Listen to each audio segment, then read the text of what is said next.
to show you how to replace the Serpentine belt before expedition. This one happens to be in 2012, the 5.4.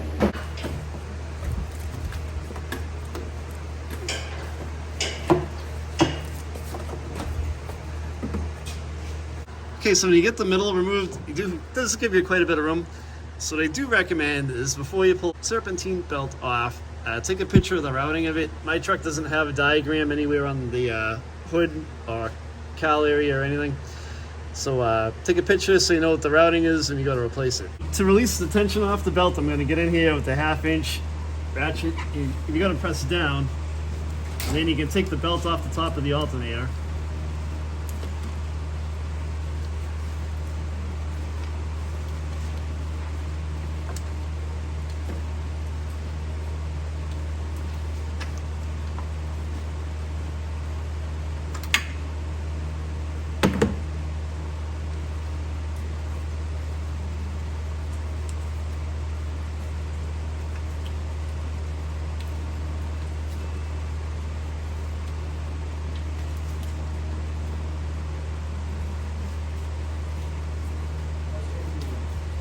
Then just kind of worm your way around.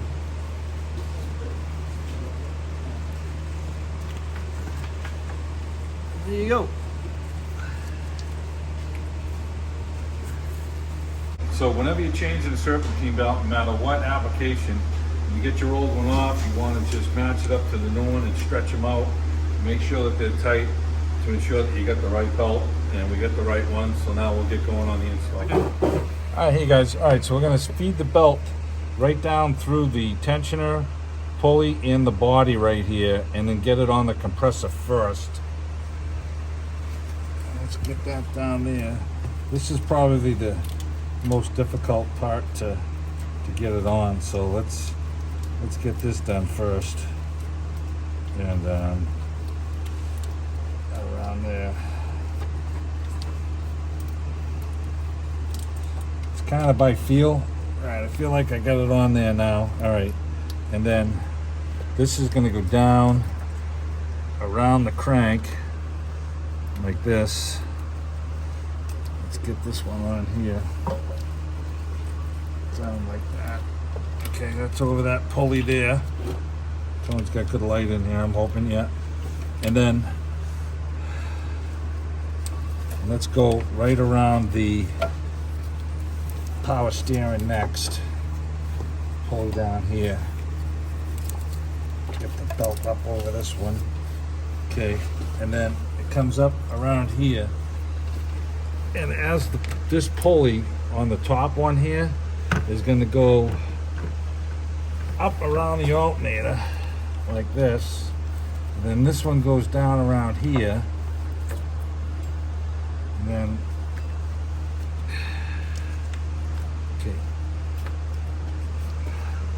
like this one has to go. Let's see here.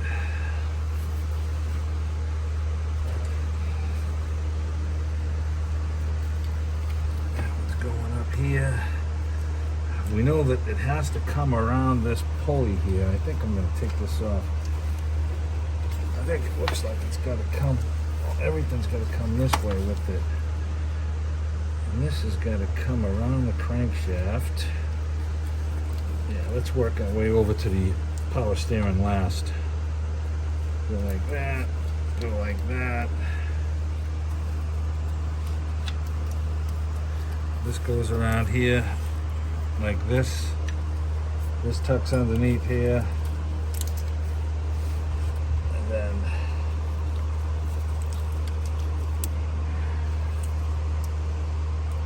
I knew I should have took this off. Okay, that's gonna go like that. All right, this isn't right. This has to.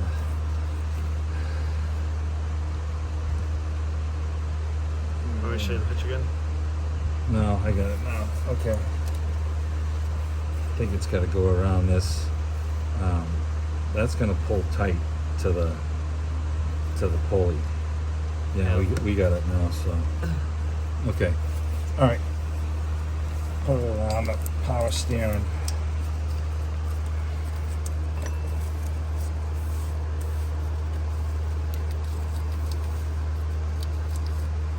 Okay.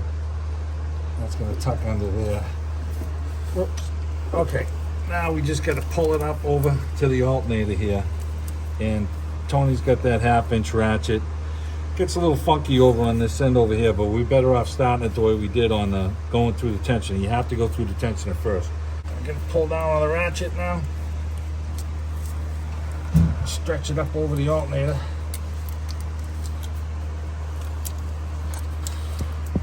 Okay, we got it there. Let's check the rest of our pulleys. Those look good. It's on there. It's on the crankshaft. And the compressor, you got to feel it by hand. And I am not on the pulley there. So I'm gonna have to push the tension down. And I need to get the belt. Okay, it just flipped on. You can't really see. So you got to use your fingers to feel, to make sure the pulley, make sure the belt is within the grooves on the pulley on the compressor. And that was our starting point to feed the belt down through here. And then we went around the crankshaft. It came back from the crankshaft and it came around the water pump, down under the idler. And probably one thing to remember is on the power steering side, the belt rides right above the oil filter on the groove pulley from the power steering pump and from the groove pulley on the idler that Tony just put on. So you got a straight shot there to keep it down underneath there, and then it ran over the fan.